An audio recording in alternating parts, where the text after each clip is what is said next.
नमस्कार, देसी खबर झुंझुनू में आपका स्वागत है। आज हमारे साथ डॉक्टर विकास बड़सरा है जो शिशु रोग विशेषज्ञ हैं और एलर्जी एक्सपर्ट है। आज हमारे साथ चर्चा करेंगे जो मौसमी बीमारियां हैं इनसे कैसे बचा जाए और बच्चों में जो एलर्जी है और बच्चों की जो बीमारियां हैं उनसे कैसे बचा जा सकता है और क्या क्या बीमारियां हैं उनका इलाज कैसे लेना चाहिए।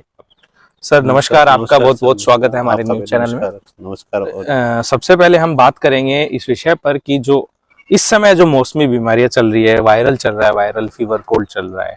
आमतौर पर ये देखा जाता है कि वायरल जो है 3 से 5 दिनों में ठीक हो जाता है, लेकिन हम देख रहे हैं कि ये जो वायरल है इस बार जो आ रहा है वो 10 से 15 दिन लोगों को ठीक होने में लग रहा है और उसमें जो सुधार की जो गति है वो बहुत कम है, धीमी है। तो इसको आप इस तरीके से देखते हो और इस वायरल को ये बिल्कुल आप जो कह रहे हो वो बिल्कुल सही है। वायरल अब की बार जो वाला जो वायरल आ रहा है, और वो कौन सा वायरल जो सितंबर अक्टूबर के बाद आ रहा है, तो उसमें जो खांसी का जो पैटर्न है वो बिल्कुल हूबहू खांसी का पैटर्न बहुत लंबा जा रहा है। और नॉर्मली जो अपन एक टाइम की जो मेडिसिन दे रहे हैं या 1 टाइम ओपीडी या 2 टाइम ओपीडी पे, तो उसके रिस्पॉन्स बहुत कम आ रहा है। पिछली बार उससे जैसे लास्ट ईयर की बात कर रहे हैं या उससे पहले के अपना जो अपने प्रैक्टिस की बात करते हैं, तो इतना लंबा वायरल चलता नहीं है। तो ये इसका कफ का पैटर्न, फीवर आ रहा है, ये पैटर्न लगभग वैसा सा ही जा रहा है जैसे कि 2 साल पहले अपन उसमें देख रहे थे, कोविड वाले अपन टाइम में देख रहे थे। ऐसा नहीं है कि भाई वो है, लेकिन इसका पैटर्न बहुत लंबा जा रहा है। और जो कोविड के टाइम में जो बीमार जो रहते थे, मतलब डिस्ट्रेस नहीं है, ये बात अपन कहेंगे कि रेस्पिरेटरी डिस्ट्रेस नहीं है। पहले सांस लेने में दिक्कत थी, वो नहीं है, लेकिन खांसी नहीं जा रही है और डिफिकल्ट टू कंट्रोल है जो कफ आ रहा है। वो अपन सब मेडिसिन दे के भी देख रहे हैं तो भी नहीं आ रहा है। होम रेमेडीज भी लोग बहुत अपना रहे हैं, अपन वो भी कर रहे हैं, बता रहे हैं लोगों को, लेकिन थोड़ा सा मुश्किल हो रहा है बच्चों को। और विशेष तौर में ये देख रहा हूँ कि बच्चों में बहुत ज्यादा मुश्किल ये चीजें आ रही है। आपकी बार पिछली बार या उससे पिछली बार इतना नहीं था ये। अभी जो डेंगू के जो केसेस है वो देख रहे हैं अचानक से ही बढ़े हैं। मेरा जो सर्वे है जो निजी अस्पताल है उनसे मैंने संपर्क किया है, तो उसमें तकरीबन 40 से 50 डेंगू के पेशेंट इन 5 से 10 दिनों में बढ़े हैं। तो सर ये डेंगू जो है फैल रहा है, इससे मतलब बचा कैसे जाए, और अगर डेंगू हो गया है तो सबसे पहले किस प्रकार का इलाज लेना चाहिए, और या फिर हम क्या घरेलू उपाय कर सकते हैं इसमें? देखो सर, इसमें मैं आपको सबको एक चीज कहना चाहूंगा कि जो अभी रिसेंटली जो डेंगू आ रहा है, मैं इसको डेंगू कम कहूंगा। जो मैं इसको डेंगू के बजाय मैं इसको वायरल इन्फेक्शन ज्यादा कहूंगा। और ये मेरा लास्ट टाइम भी मैंने अपने न्यूज़पेपर में भी आया था, मेरा ये लास्ट टाइम भी ये स्टडी थी।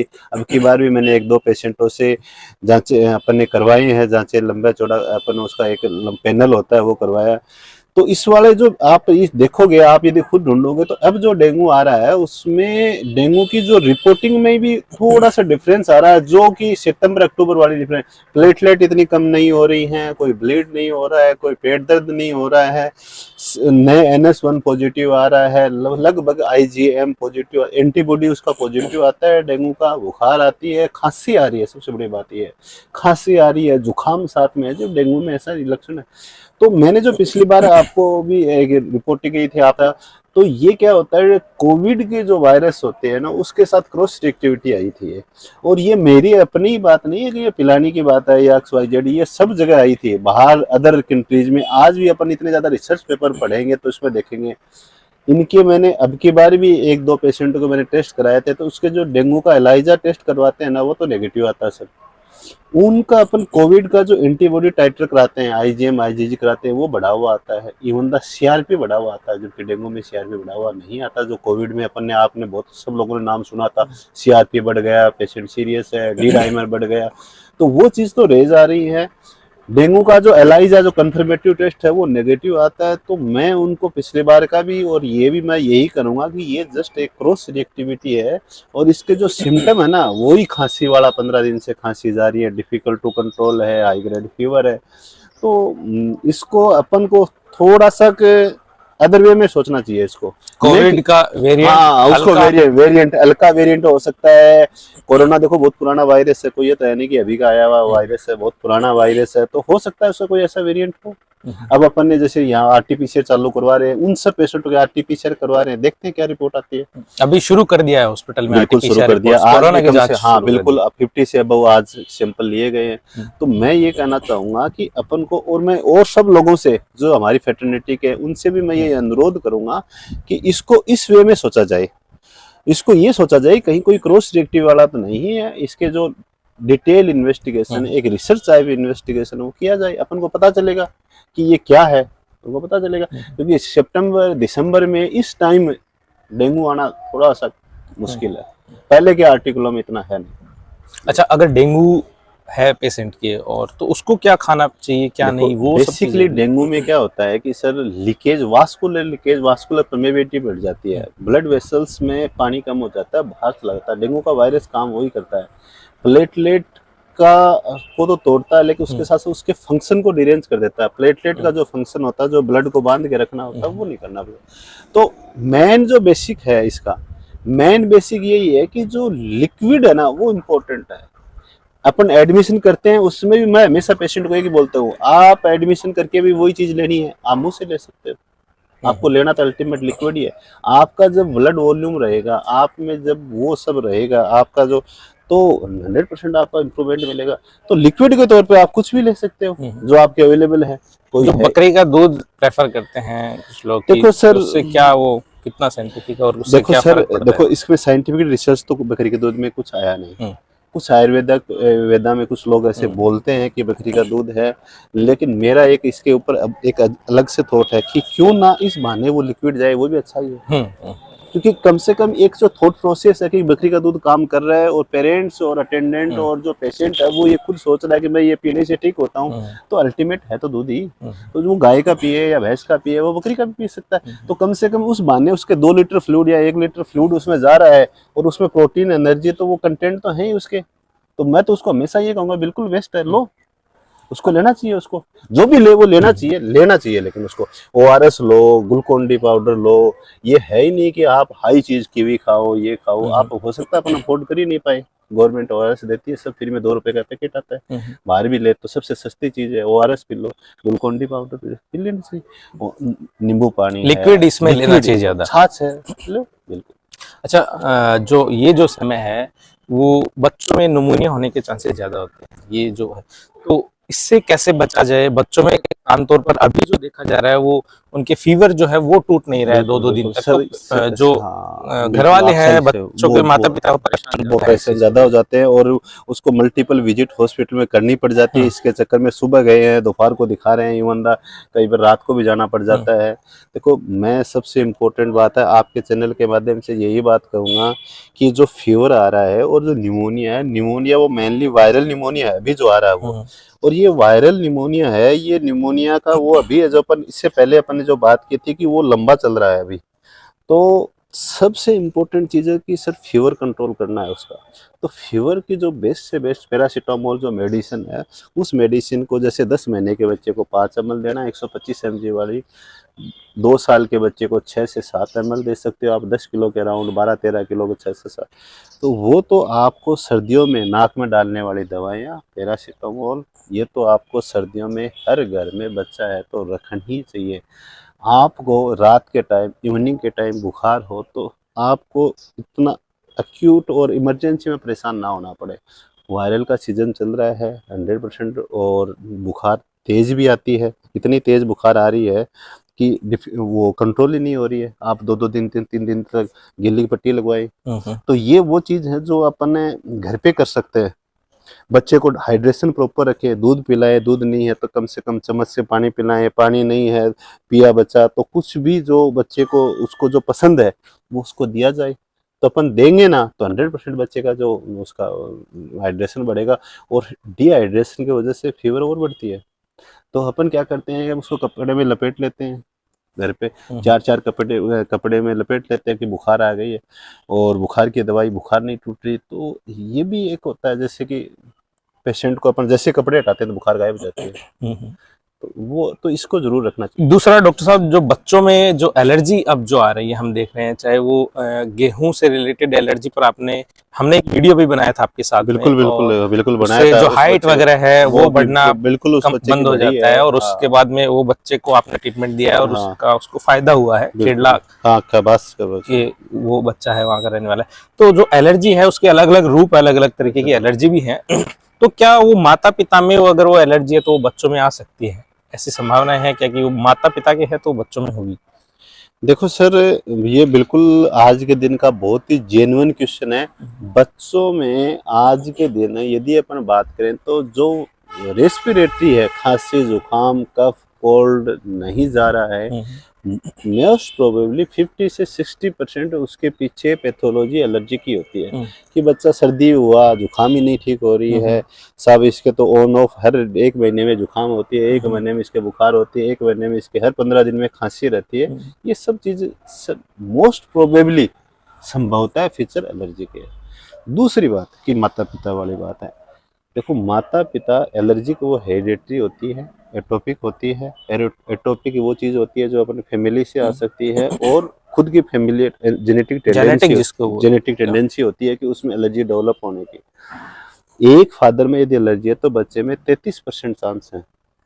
यदि माँ बाप दोनों में एलर्जी है, किसी भी टाइप की एलर्जी हो सकती है, वो सर स्किन की एलर्जी हो सकती है, वो नाक की एलर्जी हो सकती है, वो सांस की एलर्जी हो सकती है, वो कोई फूड एलर्जी हो सकती है, किसी भी टाइप की एलर्जी हो सकती है, तो बच्चे में 66% चांस है कि एलर्जी हो गई। तो एलर्जी जब अपन यदि और अपन गेहूं वाली बात कर रहे हैं, वो थोड़ा सा एलर्जी से थोड़ा डिफरेंट चीज है, वो उसको एलर्जी नहीं करेंगे, वो एक प्रकार की डिजीज है। तो उसको थोड़ा सा इसमें अपन थोड़ा मिसकंसेप्शन है, उसको अपन मैच कर लेते हैं कि साहब वो भी एलर्जी है। वो एलर्जी नहीं है, वो डिजीज है। एलर्जी अलग चीज है, खांसी जुकाम, और ये इतना ज्यादा प्रोन है कि उसकी वजह से मतलब घर में या इवन द अपन सोशल और इकोनॉमिक वर्क परफॉर्मेंस, हर थर्ड पर्सन, मैं ये कहूँगा हर थर्ड पर्सन उससे पीड़ित है। और बच्चों में यदि माँ बाप में एलर्जी है, साथ में मैं ये बात जरूर जोड़ना चाहूँगा, और बच्चों में अपन कैसे बचाव किए, ये एक इम्पोर्टेंट क्वेश्चन आता है कि चलो भाई अपने माँ बाप में है, बच्चे हो गए, तो बच्चों में कैसे बचाया जाए। तो ये देखो बहुत इंपॉर्टेंट पैरामीटर है कि कैसे उस टेंडेंसी को कम किया जाए। तो इसमें देखो 2-3 चीज़ हैं, वो इम्पोर्टेंट चीज़ है। पहला इम्पोर्टेंट चीज़ यही है कि माँ जब बच्चा पेट में हो तो माँ को संपूर्ण टाइप की डाइट देना चाहिए, यानी कि माँ को आप मल्टीपल चीज़ें दोगे, और यदि कोई उसके एलर्जी है तो उसका ट्रीटमेंट प्रॉपर करना चाहिए। अपन ये सोचते हैं कि बच्चा पेट में तो एलर्जी की दवाइयाँ बंद कर देते, नहीं, ऐसा नहीं है, क्योंकि वो फिर एलर्जी के जो एलर्जन है वो बच्चे में जाएंगे प्लेसेंटा के थ्रू। दूसरा, माँ को जो सब चीज़ के खानी चाहिए ताकि बच्चे में एलर्जी के चांस, इम्यूनिटी ज़्यादा डेवलप होगी तो कम होगा। दूसरी बात यह है कि बच्चा जब 6 महीने का आता है तो 6 महीने तक माँ का दूध पिला के, और बच्चे को कई जैसे अपन कहते हैं कि नहीं इसके तो एलर्जी है, इसको तो माँ का ही दूध पिलाएंगे, नहीं, ऐसा नहीं करना चाहिए।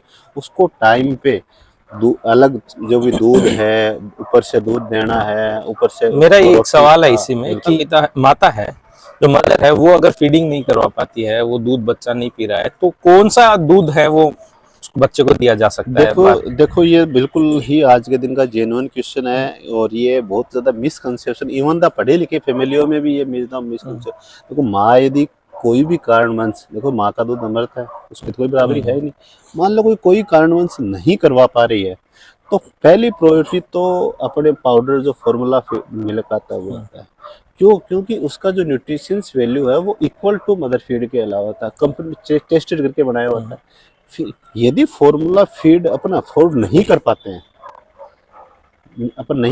हैं, अपनी इकोनॉमिक वे से, अपने सोशल वे से, जो भी नहीं कर पाते हैं, तो जो दूसरा देना चाहिए वो उसको भैंस का दूध या गाय का दूध देना चाहिए। बाकी सबसे अच्छा तो ये कहते हैं कि दोनों मिला के देना चाहिए, गाय और भैंस का 50 पानी मिलाना। आमतौर पर लोगों में ये है कि भैंस का दूध है वो भारी होता है, एक्चुअली में उसमें सिर्फ फैट और प्रोटीन कंटेंट ज्यादा होता है, तो उसकी वजह से उनको ये लगता है कि ये भारी होता है। बाकी उसकी जो कैलोरी वैल्यू है वो इक्वली होती है, तो ऐसा नहीं, वो ज्यादा डाइजेस्टिंग में क्या, डाइजेस्टिंग में कोई नहीं होता। काऊ मिल्क की प्रॉब्लम ये होती है कि काऊ मिल्क प्रोटीन एलर्जी बहुत ज्यादा होती है, तो उस वजह से काऊ मिल्क को अपन को क्या अवॉइड करना चाहिए। 100 में से 2% बच्चे ऐसे होते हैं कि जिसके काऊ मिल्क प्रोटीन एलर्जी होती है, तो उस काउ मिल्क प्रोटीन एलर्जी को अवॉइड करने के लिए अपन ये मानते हैं कि इसको ज़्यादा प्रेफरेंस देनी चाहिए, पानी तो बिल्कुल नहीं मिलाना चाहिए। और इस साथ में ये बात मैं और जोड़ना चाहूँगा कि ये जो मिसकंसेप्शन की बात है कि बकरी का दूध देने वाला चाहिए, तो बकरी का दूध तो बिल्कुल ही नहीं देना चाहिए बोल के। बकरी के दूध में विटामिन B12 नहीं होती है, और विटामिन B12 से नहीं होने से क्या होता है कि ITS बीमारी होती है, इन्फेंटाइल ट्रिमर सिंड्रोम, बच्चे को बैठे बैठे तक दोहरे टाइप नहीं लग जाते हैं। B12 न्यूरो डिजनरेशन हो जाता है, उसकी जो नसें हैं ना वो डेवलप नहीं हो पाती। तो बकरी का दूध बिल्कुल नहीं देना चाहिए। कोशिश यही करना चाहिए कि आपको माँ के नहीं है तो फॉर्मूला फीड, और फॉर्मूला फीड नहीं आप दे पा रहे हो तो गाय का वो आपके जो भी अवेलेबल है भैंस का, जिसमें पानी बिल्कुल नहीं मिलाना चाहिए। इन चीज़ों का इसका, ताकि बच्चे को प्रॉपर न्यूट्रिशन जाता रहे। जो वायरल का मौसम चल रहा है और बच्चों में कोविड के जो भी वैक्सीनेशन है वो बिल्कुल कराओ, सबको करवानी चाहिए। जो भी बच्चे हुए हैं सब लोग उनको जरूर करवाओ। उसके साथ साथ जो रूटीन वैक्सीनेशन है, जैसे फ्लू का वैक्सीनेशन है, अब जैसे जुकाम का है, जुकाम का क्या बचाव हो सकता है, जुकाम का टीका आता है, फ्लू का vaccination, tetra flu, quadri flu, जो भी नाम से आते हैं, ब्रांड नेम से आते हैं, आप उनको लगवाना, उसको लगवाना चाहिए। हर साल में एक टीका लगता है। गवर्नमेंट सेटअप में अपने अभी नहीं है, आने वाले टाइम में हो जाएगा, लेकिन वो जैसे जिन बच्चों में ज्यादा टेंडेंसी होती है कि ये बच्चा है, ये 15 दिन में इसके जुकाम ठीक नहीं हो रही, तो उसको वो करना चाहिए। और कोविड का वैक्सीनेशन भी एक बहुत ही इम्पोर्टेंट उसमें माइलस्टोन है आज के दिन। तो कोविड के वैक्सीनेशन जो अपने गाइडलाइन के अनुसार जो नहीं हुई है बच्चों में, कार्बेवैक्स है, और जो नहीं हुई है, वो सब को मैं आप चैनल के माध्यम से कहना चाहता हूँ कि सब लोगों को बिल्कुल करवाना चाहिए। और अपन को जो पैटर्न चल रहा है डिजीज का, उस डिजीज के पैटर्न से अपन को बिल्कुल अवेयर होना चाहिए। मेडिकल फर्टिलिटी को भी बिल्कुल अवेयर होना चाहिए, अपन को उसके बारे में थोड़ा सोचना चाहिए अपन को। और इसके साथ साथ जो रूटीन इम्यूनाइजेशन है, जो छोटे बच्चों में करते हैं, बड़े बच्चों में जो करते हैं, बिल्कुल उस इम्यूनाइजेशन वो अपने आने वाले बच्चों को अपने एक प्रकार का ब्लेसिंग दे रहे हैं। वो आप कितनी बीमारियों से वो अपने बचा रहे हैं। तो अवेयरनेस बढ़ी है अपने जैसे जिले में, अपने जैसे एरिया में, लेकिन फिर भी अपन को और बढ़ानी है। वैक्सीनेशन ज्यादा से ज्यादा करवाया जाना चाहिए अगर बचे हुए हैं तो। बिल्कुल बच्चे। तो ये थे हमारे साथ डॉक्टर विकास बड़सरा, CHC पिलानी से शिशु रोग विशेषज्ञ और एलर्जी एक्सपर्ट। अगर आपको भी किसी प्रकार की इनसे संबंधित ये समस्याएं हैं जिनसे डॉक्टर साहब ने हमारे साथ चर्चा की है, तो आप पिलानी CHC में मिलकर आप इनसे राय ले सकते हैं और अपनी जो बीमारी है उसका इलाज करवा सकते हैं। और इसी तरह के इंटरव्यू हम आगे भी आपके लिए लाते रहेंगे। धन्यवाद।